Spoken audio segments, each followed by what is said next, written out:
Hamas کی طرف سے جو فلسطین کی حمایت کے نام پر ایک تنظیم کہلاتی ہے حملہ کیا گیا، اور یکلخت یہ بیان دیا گیا، یہ خبریں آئی کہ اس سے پہلے ایسا کوئی حملہ اسرائیل کے خلاف نہیں ہوا تھا۔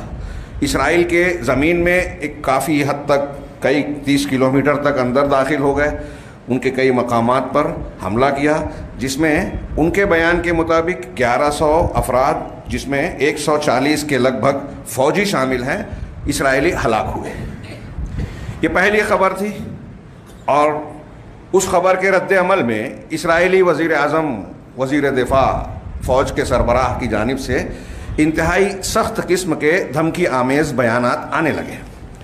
کہ اس کا سخت انتقامی جواب دیا جائے گا،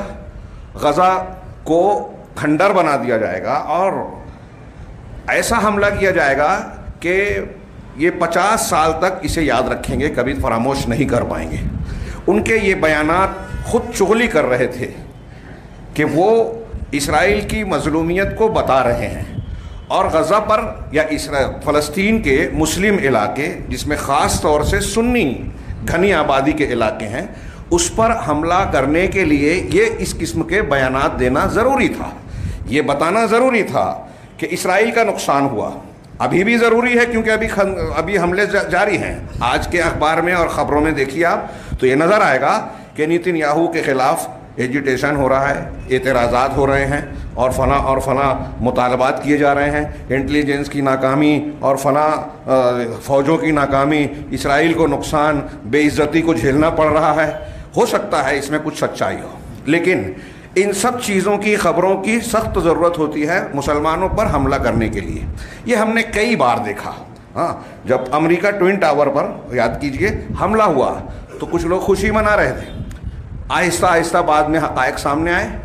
کہ یہ ایک سوچی سمجھی سازش تھی۔ اس دن کوئی یہودی اس بلڈنگ میں موجود نہیں تھا، اور پھر اس کے جواب میں ایک پورے مسلم ملک کی اینٹ سے اینٹ بجا دی گئی، افغانستان کی، اور اسی سلسلے کی کڑی آگے عراق نشانہ بنا، اس میں کوئی جھوٹ اور دوسرے ملائے گئے۔ ایسا ہی معاملہ ہمارے ہندوستان میں ہم نے دیکھا، گودرا میں ایک سانحہ ہوا، اور اس کے جواب میں ایک پوری ریاست کو جلا کر مسلمانوں کو نشانہ بنایا گیا، جان مال عزت و آبرو ہر چیز کو نشانہ بنایا گیا۔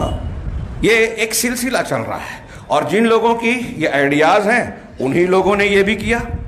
جن لوگوں کی طرف سے یہ خبریں آ رہی ہیں کہ اتنے اسرائیلی، آپ یہ بھی غور کیجئے کہ یہ خبریں دینے والے بھی یہودی ہیں،